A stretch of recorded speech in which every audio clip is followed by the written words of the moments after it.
Hi, everyone. Welcome to the A16z podcast. I'm Sonal. Today, we're continuing our series on consumer tech trends with an episode that pulse checks the state of autonomy in 2019. Where are we with autonomous vehicles right now? We also share some clarity on what levels of autonomy means there, including touching on regulatory aspects, and also discuss, quite frankly, capitalism, what cars mean nationalistically, and what it'll take to bridge the worlds of Silicon Valley and Detroit. Which is why our special guests are Qasar Younis, former COO at Y Combinator and co-founder and CEO of Applied Intuition, and Peter Ludwig, CTO at Applied Intuition, which builds software for the autonomous vehicle industry. Throughout the discussion, we thread the analogy of mobile to autonomous vehicles, where it applies and where it breaks down. Speaking of, be sure to also check out a16z.com/autonomy for posts, decks, and videos from Benedict Evans, Frank Chen, and others. But this conversation begins by cutting through the hype on whether autonomous vehicles are coming soon or not. It's interesting. You can kind of read publications, and within a 3-month period, you'll hear we're in the early days. The hype site, we're in the trough of despair. Or disillusionment, I think it's called, right? The Gartner hype cycle. Yeah, you have pessimism. It's kind of all over the board. And then you have people saying it's here tomorrow. Yeah, exactly. And I think probably a good analogy to think about where we are specifically is that I like to use is where mobile was in kind of roughly 2005. What we consider to be the modern smartphone isn't really there because you're like, oh, look at this Motorola Razr. It's not that powerful. And I can kind of extrapolate that maybe this BlackBerry will be cheaper, but it's very hard to really extrapolate. And so being even more specific, if you look at kind of 2010, 2011, 2012, mobile engineers, highly coveted in Silicon Valley. I had a mobile company. My last startup was a messaging company, and that was kind of the bleeding heart of Silicon Valley, and that was the next wave. You kind of have a lot of that right now in autonomy, where autonomous vehicle engineers, roboticists are highly valued, highly coveted. I mean, didn't Uber suck or Waymo suck up the entire CMU robotics department at one point? Yeah, right. Exactly. So that's happened multiple times. These companies like May Mobility, who basically are the U of M lab. You have Voyage, who came out of Udacity, and so that's happening left and right. If you take that mobile analogy, though, and then you think, well, in 2010, there's all excitement. Just a few years later, 2015, 2016, nobody's, writing Objective-C. These waves go really, really fast. And I think a good kind of adage, I think it was Bill Gates who said this, in 2 years, nothing looks different. But every 10 years, things are dramatically different. So if we look back at 2017, autonomy doesn't look that much different. The players are generally the same. But I think 10 years from now, autonomy will be very, very different, insofar as it might even be a commodity. And I think interesting. That's kind of controversial. I think there will be a lot of parallels as well on the hardware front as well as the software front, looking back at mobile. But a modern mobile phone has GPS and an inertial measurement unit, has all these advanced sensors that prior to mobile becoming big were very expensive electronics that were only present in potentially military systems. Right. Chris Anderson calls these components this like the peace dividends of the smartphone wars. This idea that essentially all the supply chains and all that competition and the commodification actually created this rich and thriving ecosystem of all these commoditized parts that can now be recombined and deployed in new ways. And today we're just at the beginning of that for automotive sensors and autonomy. Yeah, the real miracle of, I don't want to get too philosophical, but capitalism. We love philosophy. Go for it. This is the, not the engineer in me, this is the MBA in me speaking. The real miracle of capitalism is there are all of these things that are made much, much better, much, much cheaper, that are the rails in which these industries lie on. And I think, even if you're sitting in 2012, I don't think anybody had the aha, I can't believe it, the mobile era has arrived, exclamation mark. And people, when we talk about autonomy, they almost want a declarative event, a eureka moment where autonomy is suddenly unloaded into the masses. And when you look at mobile, that did never happen. You just remember, one day you decided, I'm going to find and get that iPhone. In 2007, I was at Harvard at the time, and I remember one of my buddies getting a phone, and I said, "Oh, what do you think of this iPhone thing?" And he goes, "It's kind of like a toy." Chris Dixon says this at A16Z a lot. The next big thing will start out as a toy, which he's modeling that off Clay Christensen's disruption theory. Yeah, who's an HBS professor, bringing it full circle. Right? Exactly, which is essentially that the innovations happen at the lower end or the underserved end of the market before they hit the mainstream, and it kind of tips enabled by some kind of enabling technology underneath it. Yeah, and so this type of incremental kind of revolution or incremental changes that one day bring to you a product. Even if you take the iPhone rests on hundreds of companies and thousands of innovations. And they're not just in, the screen. No, it's an entire the ecosystem. Store, the payment processing, all the way down to the analytics for the apps. Broadband and the connectivity. I mean, that's actually the missing piece for a lot of continuing installation in the mobile phase. There's so much. So I think there are these statements made that the path to autonomy is far, far away. It is better to start autonomy company today in 2019 than ever before. So I want to ask you a few questions on this. So the first thing is the kind of theme of what you're saying, and I buy this, is that, innovations, they seem incremental at the time, and then they kind of tip too, where they accelerate very fast. And there's some kind of combo of the two, where the iPhone was like 20, 30 years in the making. But then I would also argue that there may not be a discrete, specific single event. It is an accumulation. There is still a quote iPhone moment in every industry where that industry sort of mainstreams and you really then begin to see and experience the potential, even if it does start off as a toy.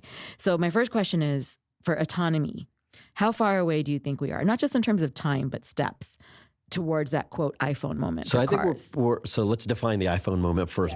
I think it was Steve Jobs who said, the 60s really happened in the 70s and the iPhone moment really happened in 2012, 2013, right? The iPhone moment in my mind is when you have, frankly, the 12 or 24 month period where Instagram, Snapchat, Uber, and WhatsApp are all created, and they all are created in a roughly pretty tight time bound. That's the iPhone moment in my mind. And what that so is you're really lower saying level the is, app layer where people are really using things. I think that's what generally the public thinks about it. Now, I think probably the more specific moment is the announcement of the iPhone.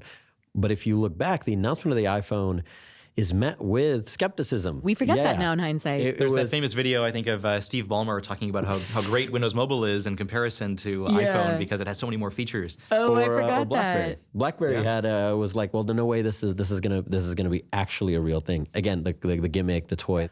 If you take the iPhone moment as a 2007, we've already had that. That's the Waymo shuttles. People are like, well, these things can only go during the day. That's not very useful. I don't live in Arizona. So what the general public, though, will consider the autonomy moment is when you meet somebody who doesn't live in Silicon Valley, doesn't work in technology, and they've had an autonomous ride. Maybe it's on college campuses, maybe it's an airport shuttle, maybe some goods appeared at their house with an autonomous robot. That's when you're seeing the penetration of the market into areas which are far beyond the early adopters or Silicon Valley. One could argue that to your point in terms of defining what the iPhone moment is not the moment. It's actually the experience of the iPhone. Yeah. It's the applications, the iPhone phenomenon even. So that's really what we're talking about here. So then on that front, where do you guys think we are? How far away are we from there? So we have shuttles already. This is another, I think, mischaracterization or classification of autonomy. It's almost always exclusively thought as robo-taxis. And autonomy is actually much more than that. The adage that anything that moves will one day be autonomous, we believe that very, very deeply. And so the point being is they'll come in these like little waves, and each of those are different. The robotaxi wave is kind of a bit orthogonal to the shuttles wave, which is a real thing, which is campus shuttles, retirement communities. So those are different, which is orthogonal to the self-driving truck wave, which is orthogonal to I would say the warehouse robots. Why do you think all of these are orthogonal to each other? One would argue that they're the same underlying kind of roboticization, automation. So why are they orthogonal in your taxonomy and worldview? There are many similar technologies that are shared across the different verticals, but there's a lot of domain-specific work that's still done to make these systems actually production-worthy. For example, John Deere has had a production semi-autonomous tractor-trailer system for harvesting crops for more than a decade. As these systems become more and more sophisticated and more autonomous to the point where there's no human in the loop, there is a lot of engineering effort that sort of goes in that last 10% to get to that production quality. Yeah, that's what people always talk about, is that sort of last 10%, that last mile that, you get the 80%, the 99%, but then you have this like percentage left, which is, quote, all the edge cases and all the things that people are trying to tackle. There are levels out there for how people describe these things. And so Elon Musk will make a claim about Teslas and people will say, well, they can't handle all these edge cases, et cetera. So in the state of autonomy 2019, where are we on the levels of autonomy? And can you quickly break down that taxonomy for our listeners? Sure. So going through the levels just one by one. So level 0 is where most production vehicles are today. And so this would be a car that perhaps has anti-lock brakes and traction control, some version of electronic stability control. But the systems are all fairly, they're fairly dumb, in the sense that they're not necessarily seeing the world in any way. Level 1 system will mean that there's some level of automation. So adaptive cruise control is an example of a level 1 system where typically there's a radar that's seeing the vehicles in front of you on the road, and then the vehicle is able to accelerate and apply the brakes automatically. Level 2 is where things get pretty interesting. That's where you typically have a combination of a lane keep system with an adaptive cruise system. So, for example, the Tesla autopilot system is a level 2 system. It's able to maintain its own lane safely on the highway. And right now, the trend in production systems is automakers are trying to go to what they're calling level 2+, which is taking these level 2 sort of lane keep plus adaptive cruise systems, and they're adding on functionality for automatically taking freeway interchanges. And so if you can automatically take an exit and then perhaps automatically merge into a freeway while the human is still behind the wheel and paying attention, that's called a level 2+ system. That's a level 2+. Exactly. And so major vendors, for example, Mobileye, they are now marketing their level 2+ systems to OEMs. Level 3 is sort of a bit of a dubious classification where it's essentially saying that the user should be able to not pay attention, and the system should be able to alert them when they need to take over. So it's kind of like a passive driver, a passive human in the loop, not an active human in the loop. Exactly. The problem with that classification, though, is it sort of breaks down at the technical detail level. There are lots of situations where dangerous things can occur where the system wouldn't necessarily be able to warn the driver ahead of time.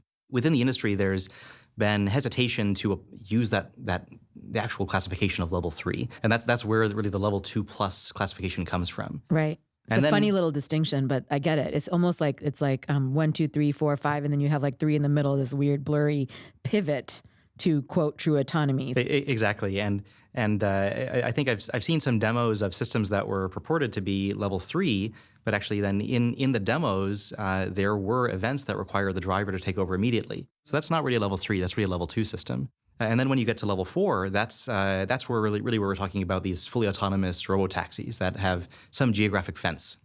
So, for example, the Waymo pilot in Arizona, that's a level 4 system where there's fully autonomous vehicles, but only within a certain geographic region. So the geofencing is just like the physical location of how far it can operate in. So generally, there's what's called an ODD, an operational design domain, and that's the set of capabilities that the car has. And so as long as the car is within the region of the world where it knows, based on the engineers who worked on the system, where they have good confidence that it's able to handle all the situations that can occur, that's considered within the ODD.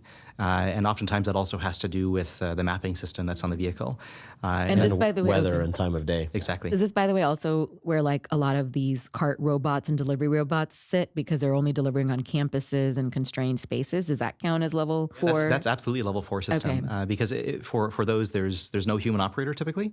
And so it is a level 4 system within the ODD of the robot. Got it. And so level 4 is fully autonomous in that there is no human in the loop. Or at least is a human off-site, like not in the car, but maybe monitoring feeds? So technically, you can have a human in the loop, but the system needs to be able to safely handle any situation that it can be in for it to be considered level 4. And so that might entail the vehicle pulling off to the side of the road, waiting for a human to do something. But typically, most of the systems that are considered level 4 operate the vast majority of the time fully autonomously. And then the very last level is level 5, which is more of an idea than a reality. It's the notion that there could be a vehicle that is able to drive autonomously in all conditions where a human would be able to operate that vehicle. And the truth is, in the industry, no one is even close to that particular goal. So that's further off. That's quite a bit further off. Yeah. Okay. So what we're talking about here when we're talking about autonomy in this context of this podcast, you guys are actually focusing more on level 4? We fundamentally believe that the tools that you're using to develop your level 2 systems should be actually the same tools that you use for 3 and 4. And if you look at kind of the tooling used to develop these systems, historically, the tooling for level 2 system, what Peter mentioned earlier, LCC and ACC lane keep and adaptive cruise control, those were more hardware-focused tools. And so the quote-unquote simulators were trying to spoof the hardware that is actually controlling the system, so the radar or the camera system. They're literally tools where you actually point the camera that would be sitting in a car in front of a monitor. That's the quote unquote simulation. Now, the fundamental difference as you go up the levels is there's a proliferation of scenarios. There's a finite number of scenarios when you're just going down the highway trying to keep a lane and a certain distance. When you're in an intersection with, 4-lane intersection with multiple agents, all those agents can behave in many, many different ways, and the vehicle needs to be able to understand and then navigate in that environment. And so we build tools that not only start with a level 2, but then take development all the way to level 4. Interesting. So you drew the analogy earlier about the mobile analogy, but where does that apply and where does that fall apart? Because a couple of differences, I would argue here, are one, that with mobile, we knew there would be some application, but there's been a lot of second and third order, applications that no one could have predicted, or maybe would not have known that selfies would be such a big deal, or social would be so, powerful. And they might have thought it might transactions, commerce, I think people predicted.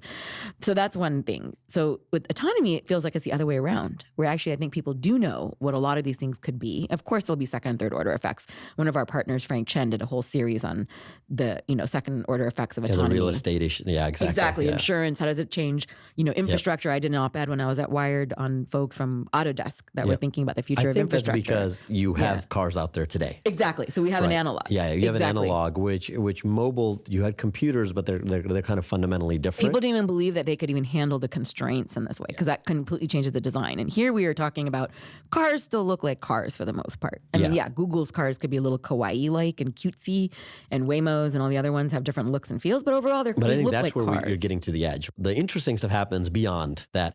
We can draw the Instagram analogy now because we're in 2019 and not 2005. In 2029 or 2039, we'll be able to say, well, it was actually in hindsight, it was so obvious that there'd be people who are living maybe in autonomy or some more unique and crazy things or implications that we just don't have right now. I think sci-fi, I'm a big fan of sci-fi, and I think our imagination only goes so far, and there will, without a doubt, be autonomy applications, which we're just not thinking of. I agree. 2019. And also in the sci-fi world, I think, was it William Gibson? I can't remember who said that quote about, don't predict the car of the future, predict the traffic jam of the future. Or whatever that is. Or the I forgot iRobot scene, right? Where I think Will Smith jumps in and he says, I want to drive this manually. So are you crazy? Are you going to drive this manually? Like, that will become a norm. We always get caught up of, will that be 2025, 2029, 2035, 2045?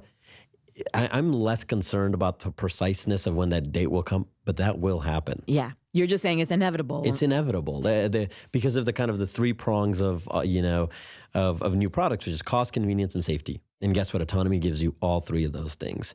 It's cheaper, it's safer, and it's more convenient. And safer in the sense of accidents overall. Right now, focus on the outlier incidents, which are real, and we have to worry about them, but we're not there yet, is the big thing. I mean, again, the mobile analogy is relevant here. In 2005, you'd see those bumper stickers, get off your phone. And now, if you get in a car and somebody doesn't have your phone, they're like, what are you, crazy? How are we going to get it's like the opposite, because it's mapping and all these other things that you wouldn't have thought of when you had the Motorola Razr. Well, since we're talking about right now, and I agree that we don't know what we don't know, who are the players in the ecosystem right now? Like, I can guess some of the obvious ones, like the manufacturers of cars, the mapping companies, the Mobilize that, supply components and sensors. Like, how would you break down the taxonomy of the players? I think the automotive industry is a good analog to some degree of what I think the autonomy industry will be. You'll have end consumer-facing companies who will have brands that interface with the consumer. Now, whether those are ride-sharing companies, AV providers, or they continue to be the BMW or the Teslas, I think that's up for debate. Then you'll have folks who are supplying services. Right now in the automotive business, services, quote unquote, are the dealer services. But in the autonomy world, we always talk about is the emergence of the software car. And so in the software car, those services are much more, they look like kind of your phone. I think that seems fairly obvious because you see some of those already. CarPlay and Android Auto are early indications of that. And then you have the thing that you can call the infrastructure companies. Just like you have in phones and in the web, there's this, every time you go to San Jose, you see these office parks of companies you've never heard of, and you wonder, why do they have 10 glass buildings? Totally. And there'll be those companies, and they'll exist in automotive as they exist right now. People, Forcia and Magna, these are becoming more known in the Valley. When I worked at Bosch before, Bosch was unknown just a few years ago. And it's finally now, because of autonomy, Bosch is like a relevant name. And so I think the ecosystem will be like that. Each of the things that you have in mobile and web, or more accurately automotive, will continue to exist, just in different shapes and forms, because the change is pretty significant. What we're talking about autonomy, the human driver becoming a software product, but you also have the internal combustion engine becoming an electric drivetrain. Yeah, and so an electric drivetrain, for example, that doesn't just impact the propulsion system, but it actually impacts every other component of the vehicle. For example, the cooling system, right? An air conditioner that's on a typical gas car is going to be different from an air conditioner system that's on an electric car. Yeah, I mean, I have a Prius, which is nowhere near autonomous, but it is electronic, partially. And I have to say, it was like a huge mindset shift for me to even realize all those tips about how to check your coolant and open your hood in case of an emergency before AAA comes, they don't apply anymore. The mere fact of pushing a button to turn it on instead of using a key. Those are really mundane examples, but it's an example of what you're talking about, which is it changes everything. Things you don't even think about. All these great revolutions are very mundane. Yes. Right? I like that concept, actually, because I think about that even in terms of self-improvement in your life. It's always at the mundane level that the real shit happens. Yeah. Day to day, nothing looks different. No. But when you reflect, 5-10 years, it's very, pretty very significant. different. Yeah. I think in kind of the old and new, and zooming into just autonomy, you have this rich universe of companies now that are either forming, or are quite mature, that are doing individual components. So you have sensor companies that Peter mentioned earlier. You have mapping companies. You have some companies like us, that's the infrastructure companies. You guys would categorize yourself as infrastructure? Yeah, I think that's probably the most accurate term. What's different about simulation in the past versus simulation today is simulation in the past was usually used to build hardware products. And we're using simulation to build a software product. That's actually really interesting. Let's pause on that for a moment. I love talking about simulation on this podcast, actually, in general, because to me, to your earlier point about virtual worlds, it reminds me of one of my old editees' concepts of mirror worlds, David Galanter, and this idea that you can essentially turn everything into something that can be in a virtual system. And that is, I think, what you mean by virtual world, as opposed to, quote, VR virtual worlds, only immersive. And so this idea that you can essentially softwareify everything, that's pretty significant. So that swap that you're talking about, that before we would use simulation to build hardware, and now we're using simulation to build software. Let's talk a little bit more about that. Yeah, simulation is not new to automotive or aerospace. Yeah. These methodologies have existed for decades and even longer than that. You would develop a product, let's say a turbine, and then you would manufacture it. You would develop a bridge, and then you'd build it. Right. Using software simulation is different because you have these products that are out there in the real world, and they're going to continue to inform the thing that you're developing in the simulator world. And so this connection of, it's almost like reality in the loop. It's a little feedback loop, but you're right. Reality in the loop is a more significant way. It's less linear. X creates Y, Y creates Z, Z goes and influences X, and it's a nonlinear circle. And because of that, we're more infrastructure than purely simulation, because, like, for instance, if you're managing large amounts of data, is that really simulation? Technically, it's not. But you need to do that in order to make your simulations useful, connecting to the car. Or is that part of simulation? No, but that's why I think where the larger umbrella is infrastructure. I mean, you could say, HD mapping is really an infrastructure play, right? That's those are the rails on which the train rides. It's also infrastructure in the sense that it's used continuously on an ongoing basis. Whereas the traditional forms of simulation were typically used sort of for this big bang moment, which is it's the creation of this final hardware specification, which is then going to be made. It's shipped, it is delivered, it is done. Yeah, we're on to the next This is product. never done. You guys, I mean, it's a terrible analogy, but it's a little bit like a Kanye album. Yeah. It's continuing to evolve in the wild, and after it's dropped, it's going to keep getting modified and whatnot. It's a real life goal I had of comparing my simulation company to... Well, we're all fans of music. So using your analogy of trains, because you mentioned like the train tracks. So this is interesting because what we're really describing here is laying down the tracks while also inventing the train itself. Yep. And the two things are kind of like moving targets against each other, et cetera. So what does that mean for the evolution of the ecosystem? I think overall there is a coevolution of sorts that happens between each of the different components involved.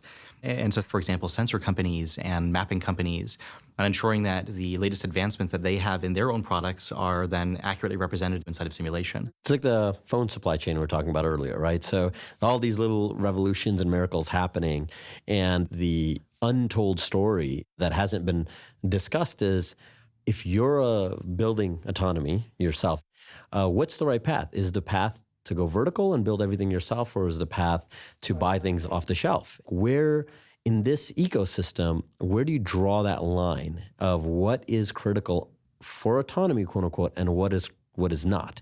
And so, my rough view, and I would say largely, what is not differentiated between the companies, the mapping companies included, you should basically buy off the shelf. That's commoditized, and It's you commoditized. should be differentiating elsewhere. Because mapping companies or sensor companies, which are all kind of have the same role in different ways, we're spreading our R&D costs across 10, 20, 30, 50 players. And therefore, each individual player gets a more advanced product for a cheaper cost.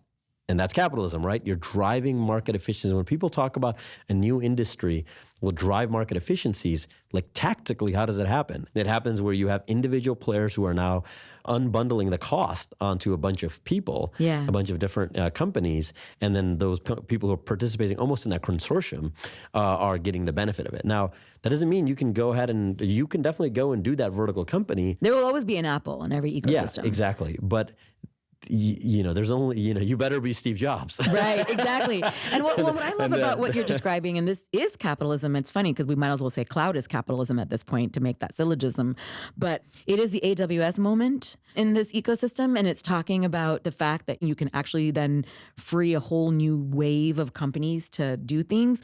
I do find that very fascinating because until now, I would have thought that autonomy is only for like the big five car companies. So the AWS example is exactly right. You can roll your own server. Some people have pride in running their website off their local, but guess what? Your consumers actually don't care if you're running on-prem, AWS, GCP, Azure, or whatever. They just want the service. They just want the service. And so, by the way, this happened in automotive. Automotive started, Alfred P. Sloan. Wait, who's Alfred P. Sloan? I don't even know who that is. Oh, okay. So the early automotive pioneers. Oh, I would have thought it was Henry Ford. Sloan was... So he's not technically the founder of General Motors, but Sloan and Kettering were essentially the leaders of General Motors. GM was founded by a person named William Durant, who had started another car company. The amazing thing about the AV industry today is it's almost copy and paste of the automotive industry 100 years ago, because you have these individual personalities who are shaping companies in their own way. Some get fired, they start competing companies. There's all this drama between existing players who are coming in. There's a lot of M&A activity happening. Oh, this is one of my favorite things when we talk about how software and tech evolution is taking you back to an earlier era. That's one of my favorite themes ever. The Sloans of the world and the Henry Fords of the world, they wrote and they tried to build vertical companies. I mean, Ford used to do everything. They used to get rubber from plants. They would forge steel. I think they even owned the farms where things were grown. So guess what? We don't do that. Why? Because it's actually more efficient to have a supplier ecosystem. Well, that's like capitalism to the T. I mean, that's like the classic. You don't want to. It's very. Who was it? Someone did an experiment where they tried making their own sandwich from scratch. Yeah. If they grew the vegetables, I think they had to outsource the cheese. They take the cows and the cheese, and I think they estimated it to be like over almost $2,000. And capitalism makes that sandwich $7. So try doing that for like or a computer, something that's more manageable. There are, you can go on YouTube and watch videos about people trying to build their own phones. They end up just going to China and buying it from a bunch of suppliers because that's actually the faster way to do it. And the ecosystem conversation that's happening every single day in these autonomy teams is, oh, wow, we don't have that many engineers. Oh, wow, there's another huge pilot that somebody has announced. And how can we move faster? One of the easy rules of thumbs of you can see how sophisticated an AV leadership is, just asking them, where's that line? And that line, that circle of competence should be as small as possible. That small circle in autonomy is algorithms. That's the coveted golden nugget. It takes confidence to focus, narrow, laser focus like that. So you can go to like a completely different industry. Go to consumer CPG, or you can go to consulting. If McKinsey or a Unilever or whoever it is will very clearly say, hey, you know what? This is the thing. This is the hill we die on. This hill, we have to be better than everybody else. The only way we win this hill is we abandon every other hill. Right. Well, this begs a question, and Benedict often asks a similar question in his posts on autonomy a lot, which is, will Tesla become more like Detroit? Is Detroit more likely to acquire the Silicon Valley mindset faster, or is Silicon Valley going to move faster in sort of learning the skills of Detroit? I think there's no path to autonomy that doesn't go through Silicon Valley and Detroit. So it's an and, not and an then or. when we say Detroit, we mean roughly the automotive centers, Stuttgart included. I mean, Japan and Korea and China included in that. You don't mean Detroit geographically. You mean the entire Detroit, category of car automotive manufacturing, right? Yeah, as secondhand for the automotive industry, because. Detroit has the delivery mechanisms, which are the brands and the factories which build these vehicles, and the channel, for lack of better words. This is not an internet product. The channel is not a website. The channel is the traditional OEM business. But the thing that you're distributing through this channel is almost ideally built in Silicon Valley. Again, we're talking about that circle of competence and how small you can make it. So where Silicon Valley, I think, strays is when we start doing things which, frankly speaking, are outside this very small circle of software. And I get a little nervous when, companies are doing a lot of hardware, because there are other hardware centers in the world which are arguably better, or when even broadly, like, on podcasts, people start talking about like these other things. And it's like, if we went to some group of factory owners who, I don't know, are specialists in shoes, they don't get on podcasts and then start pontificating about, things outside of their little circle of competence. Yeah, totally. They talk about, hey, leather price and, hey, how are you getting cheaper electricity? I mean, I hear you. It's both. It's both arrogant and charming at the same time. Yeah, exactly. But it's good because it pushes... It pushes you to go and to try new things. Agreed. And so the magic happens where you're pushing and trying new things in your area of competence, right? I can go and try to be an NBA basketball player, but guess what? It's probably not going to work, no matter how much effort and I put into. But so I think there's a similar relationship with Detroit and Silicon Valley. There is a real merger. I mean, my background, both Peter and I, we grew up in Detroit area. Oh, I had no idea. You guys grew up in Detroit? Yeah. Of all the random coincidences, not only did we grow up in the same town, we grew up in the same subdivision. We're literally at the same crossroads for people who are in Detroit. It's 22 and Shaner in Shelby Township. I went to GMI, or now Kettering University, which is the General Motors Institute. Peter went to U of M. So I actually started my career at a small engineering tool company in Michigan, but really my entire family works in automotive. So you guys are like Detroit born and bred. Yeah, I worked 5 years at General Motors, 2 years at Bosch, and then we're in the same team on Google Maps. This is 7 years ago, a long time ago, and we saw Chauffeur, which became Waymo. And I remember saying to Peter, man, this is going to hit Detroit like a ton of bricks. Yeah. Kettering is located in Flint, Michigan. So I spent 5 years in Flint. And, when you look at places like Flint, you really start thinking long and hard about like, where do people get these new jobs? That was a theme in the 90s and the early 2000s when I was growing up was, there's going to be this revolution and all these people in Michigan are so suddenly going to have these great new jobs. And guess what? My family included, those jobs didn't come. My dad never became a software engineer in his late 50s. That doesn't happen. And then also I think any business and the human experience is emotional to some degree. I mean, we very much practice that belief that there is this connection between these two You guys are really, centers. you're really long on the Detroit, Silicon Valley, and not the or. So what do you think then that the winning company, maybe it's not a winning company, there's plenty of room for many, but where is it going to sit and how is it going to look? Well, it's like, where does the winning automotive player today sit? I think it's very hard to answer that question. There's at least a few in every major geography. And the supply chain, which is really what the auto business is everywhere. These are such massive industries. They have epicenters. So I think the autonomy software stack will probably for a long time be in Silicon Valley. But even you can look at like TRIAD, the Toyota Research Institute's autonomous division based in Tokyo. You have other companies, BMW, But Daimler. even TRIAD actually has presence here in the valley. Exactly. As well as in the Detroit area. So I think this concept of like there's a company that wins it for a town, I think that's different. I think we sometimes get that analog because of the internet, where you have Google, which is basically home team, which is Mountain View. Yeah, I mean, a lot of or the companies Cupertino. are like Silicon Valley and Seattle, and there's like a few centers that are very focused. I think these large industries that are very intertwined with each other, it's a lot less concentrated like that.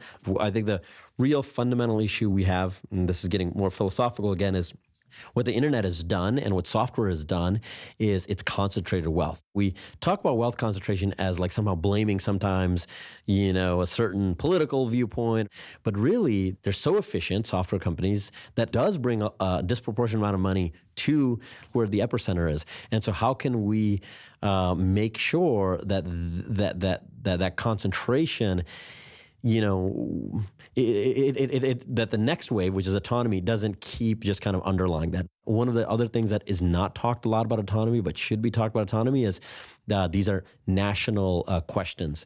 The German government won't just let Waymo come take over Germany and let Daimler and BMW go under business. And the same thing is true for Hyundai in Korea, Honda and Toyota in Japan, and the Chinese companies, because there's a recognition that if all of these cash flows end up going to these little neighborhoods in the suburbs of San Francisco, maybe that's not good for our national interest.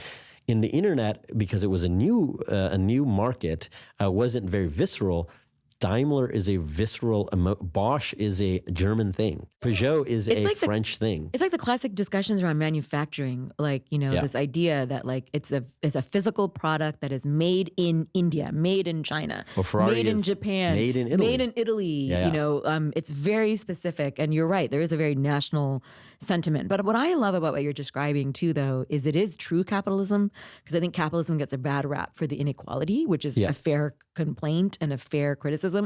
But to me, true capitalism is something that raises all boats in the ocean. Yeah, so I'm Pakistani. By birth, I'm Pakistani. My family were from a small farming village. For the first, 7 years of my life, I was in this, in this remote farming village roughly in the Indus Valley. And what's a real luxury? Hot showers. Yeah. And so, when I had that hot shower in the morning and I drink that cold water, you don't take it for granted. I thank capitalism. I know. I feel the same way about electricity. I mean, my dad, I was born and raised here, but my dad's from India, small village, and he grew up without electricity, and then he later got electricity. And I was just marveling just very recently in our family's Diwali that we had electric diyas. Yeah. That's insane. Like before, electricity was not even available to people, and now you have mass-produced little tiny LED lights in like little vases as candles. That's freaking amazing. Exactly. No, I agree. So on that front, I think where autonomy is different is I think it has the potential, and I think whether we like it or not, there is a regulatory aspect to this entire conversation. So I have a question about this, because you brought up the point about there being a national interest. There's also a local city and state level of interest. Mark wrote an op-ed a few years ago in Politico arguing that you can use a form of regulatory arbitrage where, like, say, Detroit could actually loosen some of the barriers, just like I think Governor Ducey is doing in Arizona, where you have different cities offering different incentives and doing more experiments so that they can ensure the ecosystem kind of grows up locally. How, A, is that really happening? Given your thesis, it sounds like you're saying that everything can happen everywhere and there's room for all kinds of players. And B, what do you see as sort of the regulatory and policy issues in the autonomy ecosystem? Yeah, I think everything can happen everywhere is more of this concept of there are so many components, and these components will come from everywhere. One of my friends who's Indian who wished that states themselves in India would have more of a control over their own laws, because he believes that within the U.S., the states creating their own mini regulatory environments is almost like a mini form of capitalism. It's just competitive. It's a grand laboratory of capitalism, actually. And states are laboratories of innovation, or cities are too.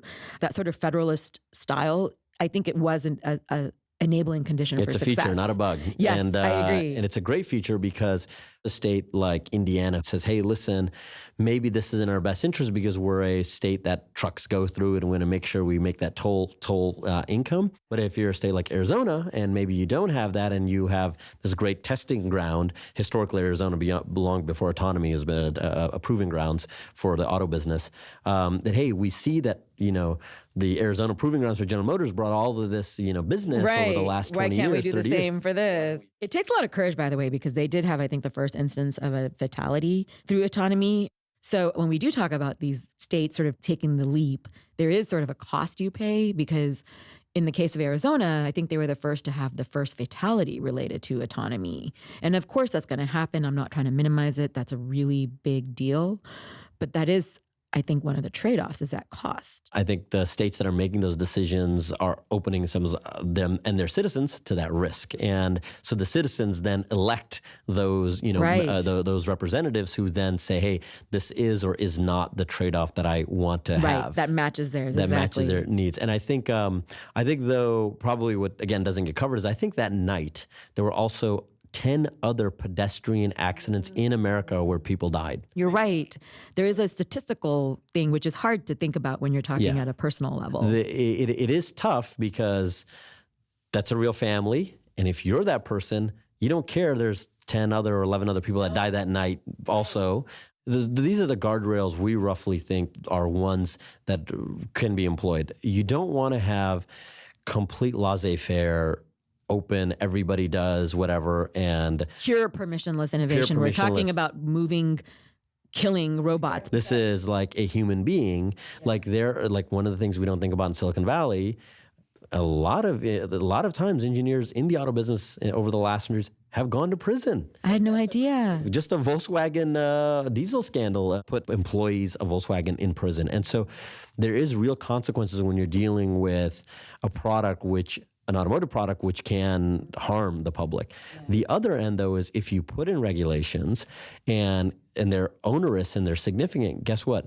Squelches innovation. 100%. And we're talking this conversation has been very U.S. centric. Maybe 1980 capitalism was a very, regional thing. The real revolution that's happened in the last, 30, 40 years is a capitalist revolution. It's just the shade of capitalism. And so when you think about China, which is a different shade of capitalism, you think about Europe, which is a different shade of capitalism, generally different approaches, but some regulatory environments are very open, and we have to be aware of that for not only the Silicon Valley and Detroit companies, but just in general as Americans of being in an economy which is healthy and productive and at the cutting edge.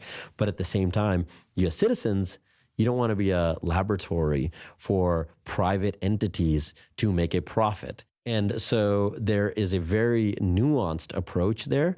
At the end of the day, we're really advocates of best practices for safe development. And so that means really taking the steps necessary to ensure that the systems and the software are safe before they actually go to the public. Yeah, you're talking about simulation here. We've talked about simulation earlier in terms of the industry evolution, but simulation itself got a bad rap for a while. There's a lot of companies that sort of felt like, oh my God, simulation, it had a bad rap for a while. It's like, I think trying to do VR and AR to some degree in the 1980s. And so I think simulation, which has been different than AR, VR, is there are no complex systems that are being developed without simulation. Aircraft, military systems, automotive, internal combustion engines, microprocessors, simulation is everywhere. And so I think that's because the underlying kind of software industry has become so much more advanced. It's computationally more efficient. You can apply. You have things like the cloud revolution, the ability to point lots and lots of resources at the problems. I was about to say it's shifted from constrained to abundant, and that essentially creates abundant sensors, abundant data. You can waste bits. Yeah. You can essentially simulate complex things unbounded in a way that humans can't even remotely conceive of. Yeah. That does answer the why now question. What are the limits of simulation? I mean, we are talking about complex systems and a shit ton of edge cases here. Yeah, I mean, at the more technical level, simulations are never perfect. There's always going to be some difference between a simulation and a real physical system. We like to get our simulations to the point where they are plenty good enough for useful development. Good enough for development. good enough for development, good enough for pushing things forward, and to give a very high confidence that the behaviors in simulation are representative of the real behaviors. But with that said, there will always be situations and scenarios where there are differences in behavior between the simulated environment and the real environment. Right. Okay, so what's also interesting about this is that it essentially lets you get the 3 C's that you described earlier, cost, convenience, and safety in one system. And to the regulatory point that you brought up, Qasar, it lets you kind of strike that just right balance in there. But the big thing now, because you've been talking on this podcast about this importance of differentiation, if this is a tool that everyone has, it sounds like they would differentiate on data. So how do you, in this ecosystem, where you're making this argument that there's this horizontal versus vertical layer, are all these players willing to share in the ecosystem, the mapping companies, the sensor companies, the big vehicle companies? How do you navigate the data side? Data means a lot of different things. It's not like scenarios and data that you have for autonomy, but it is the autonomy engineer who themselves are understanding how are the methodologies to best develop an autonomy system. There is some what we call light network effects there between companies. Well, I mean, if you go to Stanford, they teach classes that help you learn ANSYS's simulation tools. So there's literally this public company called ANSYS that does simulation tools, and you can learn how to use it by taking classes at Stanford. And that's the same thing with AutoCAD. If you look back, or if you look there are many tools that kind of fall into this group. I mean, when you learn how to program, you're actually just learning tools. Now, what's happened with software development is those tools have become really just a commodity, and there's many different ways. And so we're still in quite a nascent niche field with autonomy. So the tools are not a commodity. These tools are so hard to build. Simulation it's not a trivial thing to build. At the end of the day, the lowest cost solution will win, but of course it has to be a real solution. Yeah, it has to actually solve something. And that's what the industry is still working on. Right. It's actually kind of funny because the conundrum here is that software is bits and it's abundant and therefore it's accessible to everybody.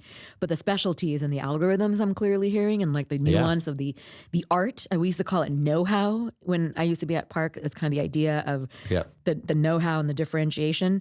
But the point is, it's basically going the way of mobile. And you've been drawing the analogy, and we've talked a little bit about where the analogy breaks down and where it applies. How do you think this plays out, given that you are a horizontal player? There aren't really big horizontal, huge, like Apple's and Google's, they're vertical companies. Well, they are, but actually, each of the subcomponents, the phone manufacturers themselves, companies that do analytics for mobile, companies that do ads for mobile, a lot of horizontal players. Anything that exists both on Android and iOS is in some way a cross-platform horizontal play, right? Yeah. And so I think where the commoditization has happened, quote unquote, is in the apps themselves. I'm reading this book, The 5 Ages of the Universe, which is the physics of eternity, right? Fascinating. So what happens? You need to write that book down. Trillions, like what happens at the end of the universe, right? All the stars have now died. Oh my God, I really need to read this book. Really this is totally my jam. Yeah. I'm like really obsessed with space and evolution right now. Yeah, it can be dry. I find it very interesting. But the point is, once you get into these outer edges, the strange things start happening.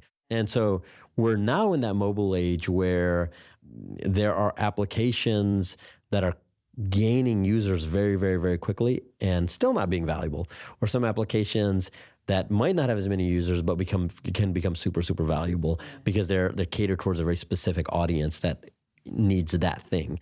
And so I think with autonomy, I think the arc here, you'll see all these individual modules will be run by individual players because there is this natural arc in capitalism which says the independent providers can do it cheaper, better, and faster than anybody doing it vertically. But the question is, will the algorithms themselves ultimately be commoditized? And I think that's when you get into this far edge of the universe. Is like, could we be in a situation in 10 or 15 years that, like today, starting a mobile app is very, very easy, that starting an autonomy company is very just trivial. that easy. I think it would be very hard in 2005 to think that Kim Kardashian or whoever would have their own app and it would make millions and tens of millions of dollars. Right. But that's the reality today because that's so niche. It's not just, hey, it's a phone app. It's a phone app on a specific platform for a specific celebrity and just their fans, because everybody else can just consume Instagram or something else. And so that real edge, I think that far off the world of autonomy 10 or 15 years from now, Imagine if you could build an autonomous vehicle very quickly and very easily. If that could happen, what does that make the industry? Yeah, no, it's like a theme we talk about actually, is that the edge is where it's at. I mean, in computing and innovation. I mean, it's basically the democratization of autonomy. Well, you guys, thank you for joining the A16Z podcast. Thanks for having us. Thanks for having us.